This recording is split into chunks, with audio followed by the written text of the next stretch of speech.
Bueno, buenas tardes. Cuando pensamos este simposio, nos reunimos, el grupo se reunió varias veces para ir coordinando. Dijimos de separar como 3 escalas en la presentación. Yo voy a hablar un poco más de parte de lo que dijo recién Silvia, pero dentro de esa complejidad del sistema de producción. Ustedes piensen que mi especialidad es suelos, pero si aquí trajéramos a alguien que esté en la parte de gestión ambiental o de nutrición animal, nos daría sobre el mismo hecho productivo seguramente una charla distinta. Es decir, que el enfoque disciplinario, como enfoque disciplinario, hace buenos aportes, pero resulta demasiado estanco ese conocimiento para una complejidad que es el sistema de producción. Y el productor tiene que decidir sobre esa complejidad donde quizás sobre el mismo hecho productivo, mejor intensificación ganadera, tenemos 8 miradas distintas, o por lo menos no coincidentes. La idea es preguntarle un poco al suelo. Nosotros siempre en el grupo nuestro, está Romina, está Cristian, Matías, varios del grupo, siempre decíamos, che, vamos a preguntarle al suelo, a ver, el lote tal, el ambiente de A o del lote tal, ¿qué nos cuenta? ¿Qué nos dice el suelo? Porque en realidad los suelos son distintos porque primero a lo mejor son suelos de distintas características, distintos ambientes, pero también han recibido distintas presiones de nuestro manejo. Y a través del tiempo, a lo mejor 15, 20 años, hoy el suelo es lo que es en base a lo que nosotros hicimos. Si nosotros pudiéramos interpretar por qué el suelo está así y relacionarlo con lo que hicimos, indudablemente podríamos revisar muchas de las estrategias de producción. Por ejemplo, esta presentación que vemos ahora se complementa o trata de complementar mucho lo de esta mañana, lo de Rotondaro, lo que se habló, ¿no es cierto?, sobre los nutrientes. Ustedes piensen que cuando uno toma una muestra de suelo con un barreno, la tamiza, la manda al laboratorio, el laboratorio de química la tamiza, hace el análisis y ahí saca el fósforo que hoy nos decía, ¿no es cierto?, Fernando, el Braicur, que nos dice 20 partes por millón.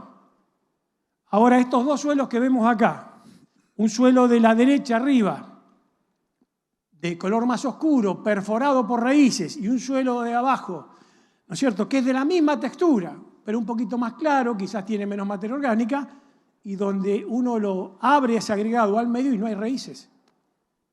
Es decir, el laboratorio de química me va a tamizar los 2 suelos y me va a dar un dato, pero la planta va a ver cosas distintas. Posiblemente la planta coincida en que en el de arriba tiene 20 partes por millón, pero el otro, por más que el laboratorio diga 20 partes por millón, la planta dice, yo acá veo 8, o veo 20.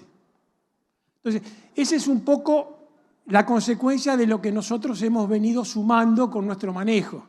Hoy tenemos muchos lotes, donde el 20-30% del suelo están agregados, digamos, que no son penetrados por las raíces y que, sin embargo, contienen nutrientes disponibles, pero no accesibles.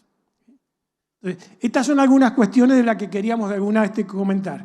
Fíjense ustedes acá estos 2 suelos, el suelo de arriba, poroso, rugoso, penetrado, y el suelo de abajo liso, bordes lisos, digamos, con poca evidencia de actividad biológica.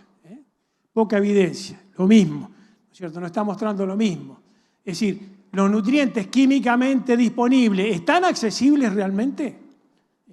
¿Basta solamente con un umbral crítico de 14 partes por millón de fósforo o además tengo que revisar el estado físico, de la salud física de mi suelo para saber si esos 14 partes por millón de Bray realmente van a estar accesibles o no para el cultivo? Bueno, en esto se van a llevar sorpresas cuando, muy fácil, agarrar una pala, ¿no es cierto?, levantar una muestra de suelo, 1 metro, 1 metro y medio, dejarla caer sobre algo duro y ver cómo parte y ahí revisar. Es importante hacer eso, que tiene un costo cero. Y aquí viene entonces, ¿quién genera esa porosidad interna de agregados? Se genera, es de un año para otro.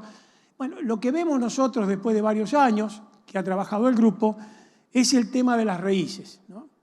La de la izquierda mirando de frente, la que tienen ustedes sí, a la izquierda, es el perfil de un suelo bajo gramínea perenne, ¿cierto? Una gran porosidad, presencia de raíces, uno no sabe, si saca la foto, no sabe cuál es la parte aérea o la parte inferior del perfil porque está perforado por raíces. Ahí estamos hablando de alrededor de 15 toneladas de raíces por hectárea. La de al lado es una alfalfa, bien visible. Y que también, una alfalfa de primer año será 8 toneladas de raíces y bueno, de segundo, tercero, cuarto año, ¿no es cierto?, puede llegar a superar las 15 toneladas de raíces por hectárea. Y la tercera es el perfil de un suelo bajo agricultura con barbecho de 7 meses, o sea, cultivo de verano sobre cultivo de verano. Al final de ese cultivo de verano, cuando voy a sembrar, ¿no es cierto?, la presencia de raíces, si ustedes la evalúan, no llega a superar 1 tonelada. Entonces, el efecto, si yo hago eso 1 año, 2 años, 5 años, no pasa nada. El sistema sigue funcionando, pero si yo esto lo hago más de 10, 15 años, ¿no es cierto?, indudablemente el suelo no se puede sostener. Y ahí es donde se empieza el divorcio entre lo que es la disponibilidad química con la accesibilidad química a los nutrientes que hoy estamos tratando, ¿no? Fíjense en esto me impresionó, es una foto que nos mandaron, ¿no es cierto?, de Córdoba. Por casualidad, ¿no es cierto?, el agua erosionó la costa del lote, pero fíjense, yo no sé si a ustedes no lo sorprende, a mí, por más que uno ha estudiado, ha medido, cuando uno ve esta foto, ve la cantidad de raíces de la pastura perenne, ¿no es cierto?, y ve lo que queda después de 7 meses de un barbecho largo, es sorprendente, es sorprendente. Bueno, esto fue lo que fuimos haciendo, tratar de llegar a darle valores a la cantidad de raíces, a la biomasa de raíces de los distintos cultivos y pasturas de la rotación, soja de primera, de segunda, ¿no es cierto?, maíces de siembras tempranas, darle valores y así sumando esos valores a través de la secuencia de cultivos durante un periodo de 10 o 20 años, yo no necesito conocer el rendimiento, simplemente si el productor me dice, mira, en 20 años hice 5 maíces, 6 sojas, 2 girasoles, 3 trigos, con eso alcanza. ¿Por qué? Porque en general, fíjense ustedes que la biomasa de raíces, más allá del tema de compactación que recién nos mostraba Silvia, es bastante estable. Sí, el maíz generó las raíces, digamos que 5 toneladas, después vino la chicharrita y coseché 4 toneladas de maíz, pero generó esas raíces. O viene la falta de agua en enero y el maíz no rinde lo que tiene que rendir, pero las raíces las generó. Entonces es un parámetro bastante estable que nosotros le llamamos índice de rotación. Ahí arriba ustedes tienen, ¿no es cierto?, son productores, digamos, de la zona de acá, del centro de Córdoba. El lote 5, por ejemplo, dice índice de rotación 7,8. ¿Qué quiere decir? Que desde el año, ¿no es cierto?, 2004 al año 2024, en 20 años, sumando cada integrante de la secuencia de cultivo, las raíces que generó en promedio, por año estuvieron presentes 7,8 toneladas de raíces. Presentes, ¿por qué? Me van a entender, porque la raíz de alfalfa del primer año es posiblemente la misma, o gran parte de la misma, la pivotante, de la del segundo y tercer año. Por eso no hablamos de cantidad, presencia de raíces, ¿no es cierto? Presencia. Entonces, fíjense qué interesante, ¿no? Índice de rotación 7,8, 8,0, 7,1. Los suelos, digamos, en general, que están bajo cultivos de verano, con barbechos de 7 meses, ¿no es cierto?, el índice de rotación anda alrededor de 4,2. 4,2 promedio de 20 años de presencia de biomasa de raíces por hectárea. Respecto de suelos que tienen alrededor de 8, con más integración, estos son productores tamberos. Y TO es el tiempo de ocupación. El tiempo de ocupación quiere decir, durante los 12 meses del año, cuántos meses o cuántos días o qué porcentaje de esos 12 meses estuvieron presentes biomasa, esa biomasa activa. Nosotros hemos pasado, en general, de la década del 90, de tiempos de ocupación del 70, 70 y pico % a tiempos de ocupación del 42%. Es decir, En los últimos 20 años, 22, 23 años, tenemos que hablar ya desde el año 98 fundamentalmente, muchos lotes de productores han pasado de índices de rotación de 8 a 4, 4,2, y de tiempos de ocupación del 71 o 72% a tiempos de ocupación del 42%. ¿Qué les parece a ustedes? El suelo, después de 20 años de hacer esto, ¿va a cambiar o no va a cambiar? Fíjense en acá, estos son productores de la zona de 30 de agosto y cerca de Trenquelauquen. Ahí están evaluados distintos lotes, 20 años, y si uno toma del año 98 al 2018, el índice de rotación es 5,41. No está tan mal, pero cuando uno parte el 98 al 2008 y del 2008 al 2018, toma de los 20 años, toma los primeros 10 años de ese periodo, ve que entre el 98 y el 2008 el índice de rotación era 6,10. Y del 2008 al 2018 el índice de rotación del mismo lote bajó a 4,3. Y el tiempo de ocupación de 65% bajó a 42.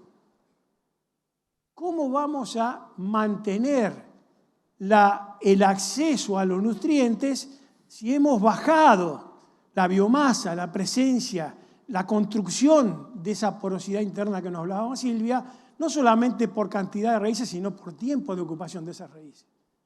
Por eso es que después vamos a ver algunas cosas positivas que hemos hecho y muy positivas en algunos de estos lotes, es la introducción de cultivos de cobertura. ¿Estás haciendo monocultura de soja? Seguí haciendo monocultura de soja, pero entre soja y soja podés poner un cultivo de cobertura. Ahora vamos a ver. Bueno, paso rápido esto, pero sí son evidencias de distintos lotes de productores para que ustedes vean simplemente cómo se observa, ¿no es cierto?, esa presión que hemos generado, la falta de raíces y cómo el suelo va adoptando de alguna manera una estructura subsuperficial, los estratos, ¿no es cierto?, que se observa cierta compactación. Raíces, lo mismo, soja, alfalfa, girasol, raíces que deberían explorar en profundidad se quedan, como decía por ahí Silvia hoy, concentradas en superficie. Y acá viene, y esto lo ha hecho mucho el Intanguil, está Romina, está Cristian, ahí han trabajado varios años en modificar esta realidad física, hacer más accesibles los nutrientes, entre otras cosas, a través de la descompactación mecánica y o biológica. ¿Qué quiere decir? Yo puedo pasar un cultiví, un paraplow y mecánicamente modificar el suelo, pero también puedo poner un cultivo de cobertura, o puedo actuar mecánicamente y en el mismo momento poner un cultivo de cobertura, las dos cosas juntas. Bueno, hay muchos ensayos en distintos tipos de suelos donde muestran los beneficios de combinar la ruptura mecánica con la exploración de raíces inmediatamente, que es la recuperación biológica de esto, ¿no es cierto? Ahí tiene usted una raíz de centeno, por ejemplo, al medio. Una raíz de centeno más o menos puede generar entre 10 y 15 kilómetros de raíces por metro cuadrado. 10 a 15 kilómetros de raíces por metro cuadrado. Entonces, es indudable que ha mejorado la infiltración, ¿no es cierto?, que ha mejorado distintas propiedades. Esa costra superficial, arriba, que es media despreciable, ¿vieron ustedes esa costrita arriba que son unos pocos centímetros, milímetros? Parece que son insignificantes. Bueno, fíjense en ustedes lo que genera esa costrita, en general, que el agua no pueda infiltrar, la tasa de infiltración, ¿no es cierto?, es inferior a la intensidad de la lluvia, por más que sea un chaparrón, y en general lo que se observa es esto. Hoy Miguel Tahuada mencionaba, hay mucho movimiento de suelo que sin llegar a ser un problema importante para los sistemas de producción, uno ve cómo los residuos superficiales se acordonan, se acomodan, se mueven, digamos, por este efecto. ¿Esto por qué? Porque cuando uno habla de falta de macroporosidad y problemas de compactación, hay al menos 5 variantes de densificación, 5 variantes de compactación. Por eso cuando uno habla, tengo un problema de compactación, bueno, pero ¿cuál es? ¿El 1, el 2, el 3, el 4 o el 5? Y no sé. Bueno, ustedes no saben la cantidad, bueno, de casos tenemos hasta videitos que nos mandan los productores, porque hay productores que han comprado cultiví, paraplow y lo están pasando a 35 centímetros y tienen problemas de piso de sembradora, de directa, entre los 8 centímetros y los 14 y lo están pasando a 35. En general, la mayoría de los problemas de descompactación están mal encarados. Están mal encarados, no se están haciendo bien. El otro tema es la falta de cobertura. Esos barbechos de 7 meses, donde posiblemente una cobertura de soja llegaba para sembrar un maíz de octubre, pero ahora le corrí la fecha al maíz de octubre, lo siembro en diciembre, esa cobertura de soja no llega.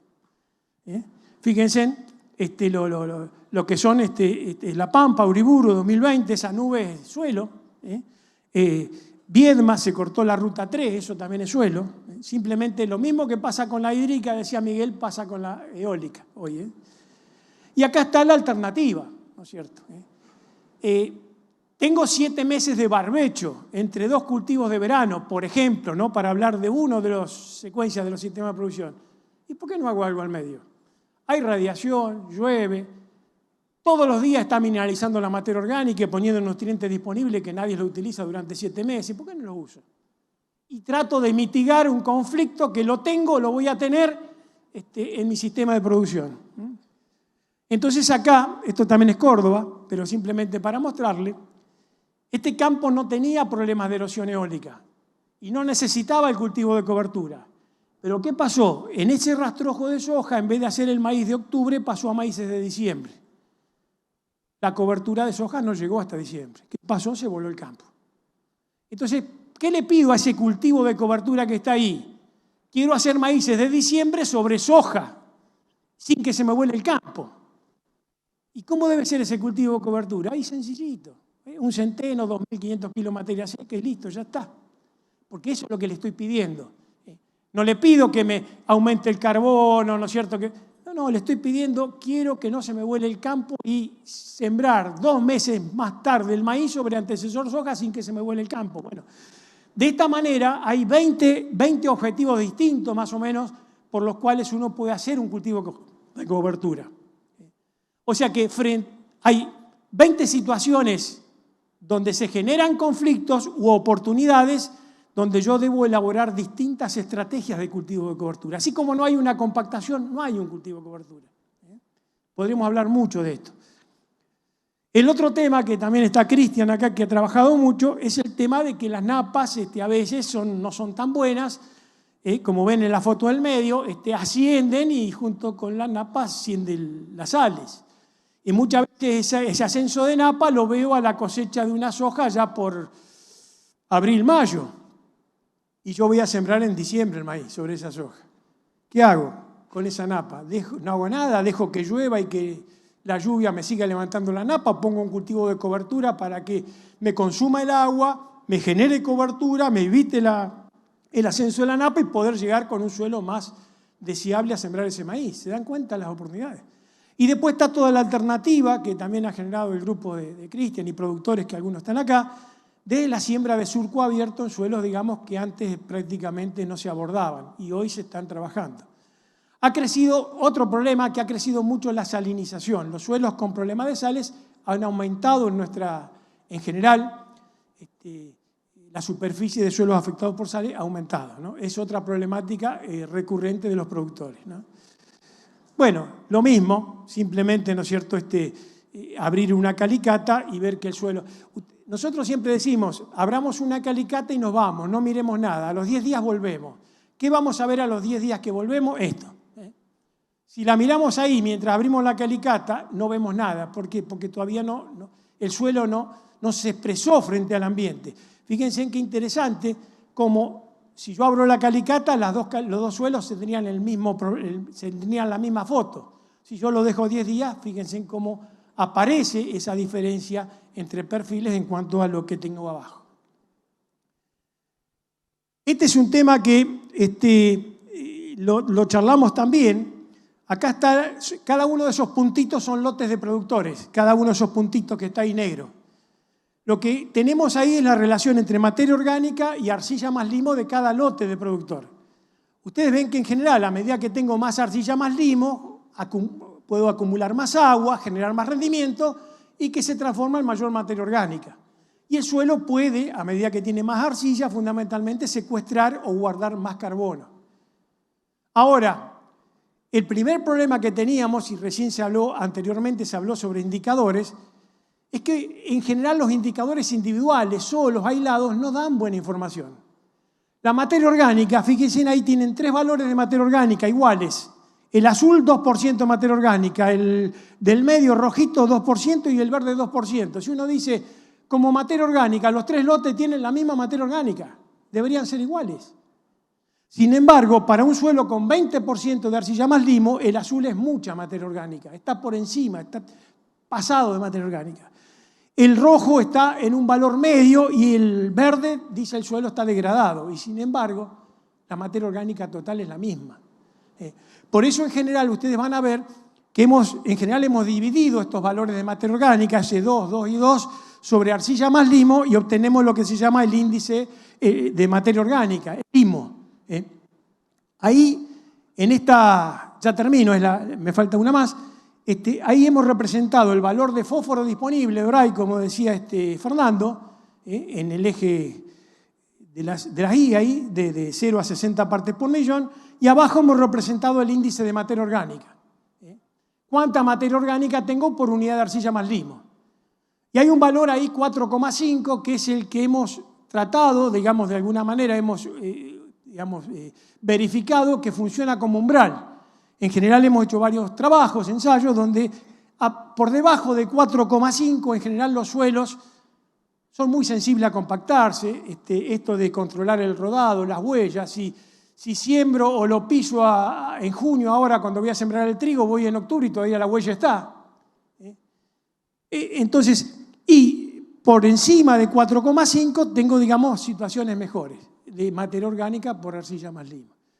Pero lo que ustedes ven ahí, que prácticamente un 40% de los suelos, de estos 3.300 suelos analizados, poquito más del 40%, hoy tiene grandes problemas físicos por los cuales nos va a condicionar la genética que pongamos, como decían hoy los que presentaron, nos va a condicionar la disponibilidad de nutrientes, no solamente el nutriente que aportemos como fertilizante, sino el nutriente de mineralización, lo va a condicionar también. Porque esas raíces, primero, o a lo mejor no exploran lo que podrían explorar, o explorando se encuentran con agregados donde no pueden entrar adentro. Bueno, esta es la situación. ¿Por qué les mostramos, hicimos esta presentación? Porque esto tiene que ver mucho con el índice de rotación y el tiempo de ocupación. Si yo mantengo índices de rotación, ¿no es cierto?, de un 40%, 45% y tiempos de ocupación también del 40 y pico, por más que haga lo que haga, pase su solador, cultiví, ponga zinc, azufre, lo que ustedes quieran, no voy a cambiar. No voy a cambiar porque el suelo está, de alguna manera, necesitando que volvamos a explorarlo, digamos, biológicamente, ¿no es cierto?, con el tema de las raíces. Por eso las raíces se ha transformado en un tema importante a nivel mundial, ¿no?, el tema de las raíces. Y como en general ustedes vieron, y ya termino, como ustedes vieron que en general los laboratorios no prestan servicio de ver estructura, de analizar infiltración a campo. En general los laboratorios te hacen pH, fósforo, materia orgánica, nitrógeno, distintas formas, nitratos, un servicio más químico, y muchos de los laboratorios incluso no son agrónomos los que están. Entonces nos pasaba de que teníamos buena información de física del suelo, de salud del suelo, que mostraba cosas tan evidentes a nivel de lote y nos permitía corregir o modificar estrategias que ya estaba haciendo el productor. Y dijimos, ¿y quién presta ese servicio? Y nadie. Entonces, lo que hicimos fue, en el grupo, con la Facultad de Agronomía y el INTA, elaborar una guía de evaluación visual. Son 12 indicadores en este caso, 12 indicadores que los podemos determinar en un par de horas a nivel de lote para determinar la calidad del suelo y la problemática de ese suelo. Entender qué le está pasando a ese suelo en cuanto a su salud. Y vincularlo con lo que veníamos haciendo y relacionar y armar estrategias de lo que deberíamos cambiar para modificar esa realidad. Estos indicadores, costo cero, se imaginan que son indicadores visuales, es decir, es un poco de tiempo nada más, pero es una agronomía de campo que nos permitió, digamos, que puede al agro argentino darle una buena oportunidad, digamos, de revisar las estrategias, tener una mejor evaluación de dónde estamos parados, hacia dónde vamos y qué deberíamos cambiar, ¿no es cierto?, en condiciones de campo. porque lamentablemente no tenemos ese servicio, ¿no es cierto?, de médico que vaya al domicilio a ver el paciente para evaluar su salud física, que, como yo les decía, y acá termino, puede estar condicionando seriamente la disponibilidad, no la disponibilidad, el acceso a los nutrientes que ya tengo disponible. Gracias.